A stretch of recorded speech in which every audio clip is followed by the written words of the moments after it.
যারা সীমান্তে শহীদ হয়েছে আমরা সকল দায়িত্ব নিব ইনশাআল্লাহ সরকারে আসলে। বিজেপিকে শক্তিশালী চাই, সীমান্তে যে মানুষগুলো রয়েছে সেগুলোর উপরে অত্যাচার বন্ধ চাই এবং রাষ্ট্রীয় যে বাহিনীগুলো রয়েছে সেগুলো শক্তিশালী করে সীমান্ত এবং বাংলাদেশের নিরাপত্তা সার্বভৌমত্ব আমরা রক্ষা করতে চাই। এটা হলো আমরা সরকার এবং আমাদের দল যখন ক্ষমতায় যাবে আমরা যাব এবং যতগুলো সীমান্তে শহীদ হয়েছে সবার নেম প্লেট দিয়ে শহীদি মর্যাদা দিয়ে আমরা তাদেরকে তালিকাভুক্ত করবো ইনশাআল্লাহ। এবং যারা শহীদ ফ্যামিলি রয়েছে আমরা আমাদের বাড়ি ঘর নির্মাণ থেকে শুরু করে ওনাদের সকল দায়িত্ব, যারা সীমান্তে শহীদ হয়েছে আমরা সকল দায়িত্ব নিব ইনশাআল্লাহ সরকারে আসলে এবং আমরা এই মানুষগুলোর পাশে থাকবো। বিজেপিকে তো পিলখানা যে হত্যাকাণ্ড হলো ওই সময় বিজেপিকে দুর্বল করে দেওয়া হয়েছে এবং বিজেপি যে শক্তিশালী হবে, একটা বিজেপির পার্সন যিনি আছেন উনি বেতন পায় কত ভাই?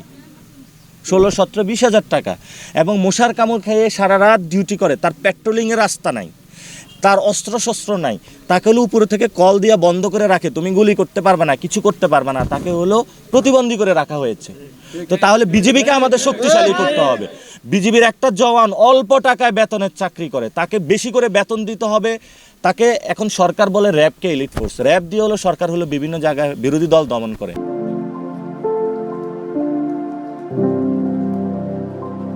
আপনার সীমান্তে হলে এলিট ফোর্স নামাইতে হবে, যারা সীমান্তে রাস্তা দিয়ে পেট্রোলিং করবে, জনগণকে নিরাপত্তা দিবে এবং তাদেরকে শক্তিশালী করতে হবে। যে প্রেস রিলিজটা বিজেপি দিচ্ছে তো এগুলো তো তাদেরকে বানিয়ে দেওয়া হচ্ছে, তাদেরকে উপরে যারা আছে তারা তো ওই দেশের সাথে হলো নেগোসিয়েশন করে বসে আছে, তাহলে বিজেপি কে করবে? বিজেপিও অসহায় হয়ে আছে।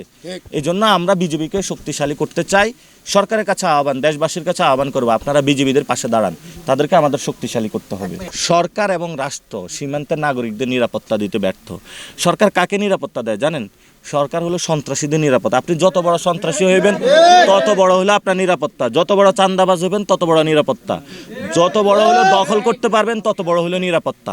এই নিরাপত্তা দিয়ে হলো সরকার হলো সাপ পুষে, এই সাপদেরকে হলো বাংলাদেশের জনগণের উপরে ছাড়া দেয়।